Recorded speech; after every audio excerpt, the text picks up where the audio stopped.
네, 오늘 말씀은 주님께서 다윗과의 관계를 통해 메시아이심을 밝히신 것과 서기관을 삼가할 것에 관하여 말씀하고 있습니다. 우리는 오늘 말씀을 통해서 몇 가지 생각해 봐야 할 것들이 있습니다.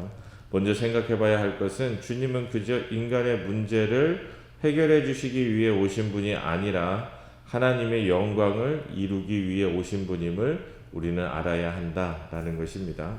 오늘 말씀 42절과 43절을 보면 시편의 다윗이 친히 말하였으되 주께서 내 주께 이르시되 내가 내 원수를 내 발등상으로 삼을 때까지 내 우편에 앉았으리라 하셨도다 하였느니라 라고 말씀하고 있습니다.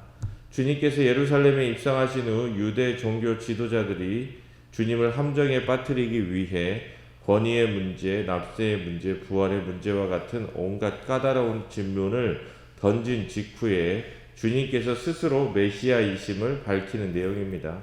주님은 그들에게 질문을 받는 것이 아니라 이제 메시아가 누구인가에 관한 질문을 던지고 있는 것입니다. 여기서 그들은 유대 종교 지도자들을 말합니다. 주님은 왜 사람들이 그리스도, 메시아를 다윗의 자손이라고 부르느냐라고 질문합니다.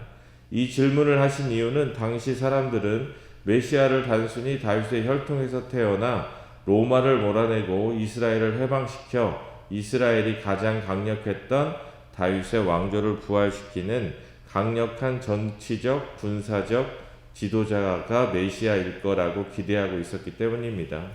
그런 그들에게 주님은 너희들이 기대하는 메시아는 잘못된 것이다 라고 말씀하고 있는 것입니다.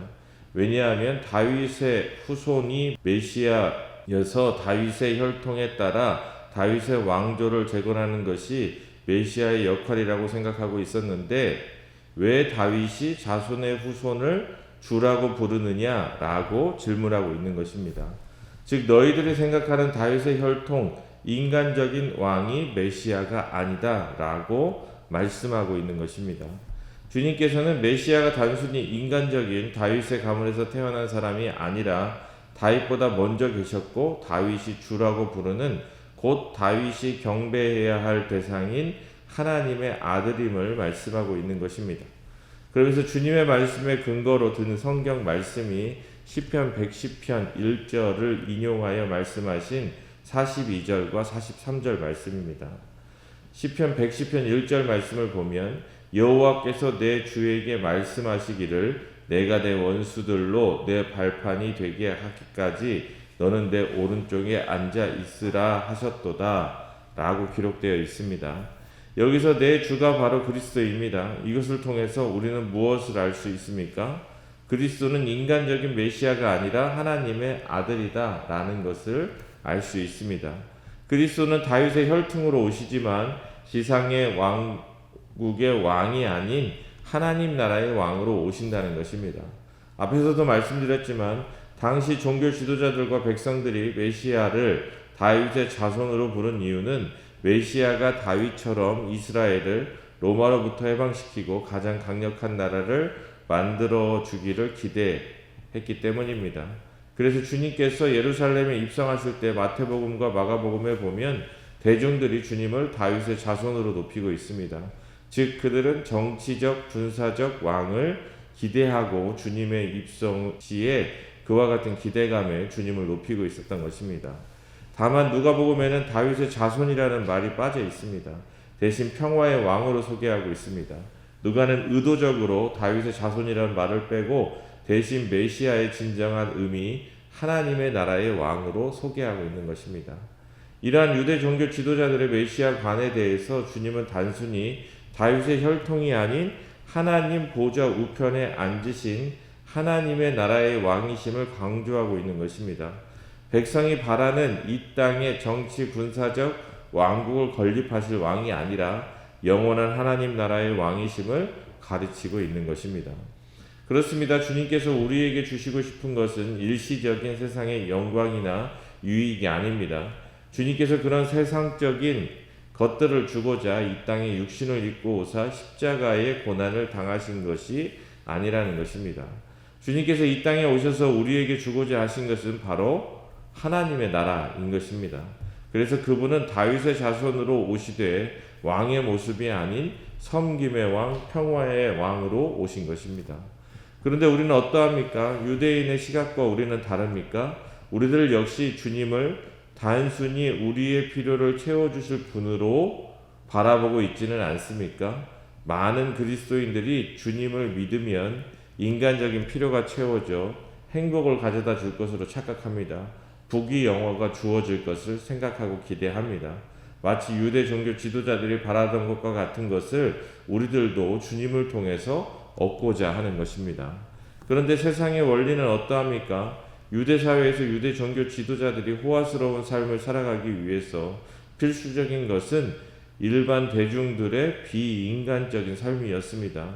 그들을 착취하며 그들은 호화로운 삶을 산 것입니다. 우리들의 욕망 또한 그와 같지 않습니까? 물론 주님은 우리의 결핍을 채워주시는 분이십니다. 그런데 문제는 우리의 욕망을 이루어 주시는 분은 아니라는 것입니다. 그러니 오해해서는 안 됩니다. 우리의 필요가 채워지는 것이 목적이 아닌 하나님의 나라를 이루는 것, 섬김의 나라, 평화의 나라를 이루는 것이 주님이 오신 목적임을 우리는 분명히 알고 그와 같은 것들을 우리도 바라며 살아가야 한다는 것입니다. 주님을 이 땅의 왕으로 깎아내리는 불신앙의 모습을 보여서는 안 됩니다. 주님의 십자가를 지심을 나의 욕망을 채워주기 위한 값싼 것으로 만들어버려서는 안 된다는 것입니다. 창조의 세계, 하나님의 나라를 이루시기 위해 땅에 오신 위대한 일임을 우리는 알아야 합니다. 또한 우리가 그 일을 위해 부르심을 받았다라는 것 또한 잊어서는 안 된다는 것입니다. 주님을 따라 하나님의 나라, 그 평화의 나라, 그 섬김의 나라를 함께 만들어가는 복된 삶 살아가시길 주님의 이름으로 소망합니다. 그리고 또 생각해봐야 할 것은 그리스도인들은 땅만 바라보며 살아가면 안 되고 하늘을 바라보며 살아가는 사람이 되어야 한다는 것입니다.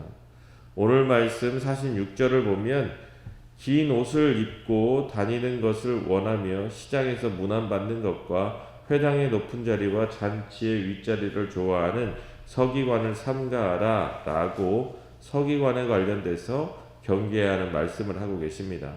마태복음에 보면 이 말씀이 더 자세하게 나와 있습니다. 마태복음 23장 5절에서 7절까지 말씀을 보면 그들의 모든 행위를 사람에게 보이고자 하나니 곧 그 경문의 띠를 넓게 하며 옷수를 길게 하고 잔치의 윗자리와 회당의 높은 자리와 시장에서 문안받는 것과 사람에게 랍비라 칭함을 받는 것을 좋아하느니라 라고 기록되어 있습니다. 여기서 경문이란 신명기 6장 8절에 따라서 만든 양피지 조각으로서 거기에는 하나님의 율법이 기록되어 있습니다. 그리고 옷술이란 민수기 15장 38절에서 41절에 따라서 옷단 귀에 술을 붙인 것을 말하는데 이것은 유대인들이 자신들을 이방인과 구별하여 방종한 삶을 살지 않도록 하기 위한 표로 만든 것입니다. 그래서 유대인들은 지금도 안식일이면 팔에 경문을 차고 길게 옷술을 늘어뜨린 특유의 검은 가운을 입고 자랑스럽게 예루살렘 거리를 돌아다니곤 합니다. 말씀을 몸에 차고 다니는 것 그리고 옷술을 달아 경건한 삶을 산다라는 표식을 하는 것이 잘못된 것입니까? 그렇지 않습니다. 그거 자체는 잘하는 행동입니다. 그런데 문제는 본질적인 의미를 망각하고 자신들이 위대한 사람임을 나타내기 위한 자랑거리로 그와 같은 것들을 삼았다라는 것입니다. 말씀을 잊지 않고 하나님의 백성임을 잊지 않고 살아가기 위한 것이 사람에게 보이기 위한 장식품으로 전락하고 만 것입니다. 그러면 왜 그들이 사람에게 잘 보이려고 합니까? 그것은 회당의 높은 자리, 잔치의 윗자리에 앉아 자신들이 원하는 것들을 누리고 싶어서입니다. 그들은 하나님의 말씀을 수호하기보다 자신들이 누릴 권력을 위해 이와 같은 행위를 한 것입니다. 우리의 신앙의 모습은 어떠합니까? 사람에게 보이려고, 사람에게 인정받으려고 신앙생활 하지는 않습니까? 신앙생활하는 목적이 다른 사람보다 우위에 서서 더 많은 것을 얻기 위함이 아닌지 돌아봐야 합니다. 목회자도 그렇습니다. 성도들에게 잘 보이려고 축복의 말씀만 전하는 경우가 많습니다. 그런데 기독교 신앙의 본질이 무엇입니까? 죄로부터의 구원입니다. 죄로 물들어 있는 나 자신을 발견하고 나의 죄를 깨닫고 회개함으로 변화되는 것이 기독교 신앙의 본질인 것입니다. 유대 지도자들은 자신들의 기득권을 유지하기 위해서, 권력을 누리기 위해서 사람들에게 잘 보이려고 그래서 경건한 모양에 집중했습니다. 어린 왕자라는 소설에 중요한 것은 눈에 보이지 않는다라는 문구가 생각납니다. 내면이 중요한 것입니다. 내면을 가꿀 수 있어야 합니다. 내면이 중요합니다. 내면을 볼 수 있는 사람이 되어야 한다는 것입니다. 겉모습으로 판단해서는 안 됩니다. 하나님도 겉모습이 아닌 중심을 보시고 판단한다 라는 것을 우리는 분명히 알고 살아가야 하는 것입니다.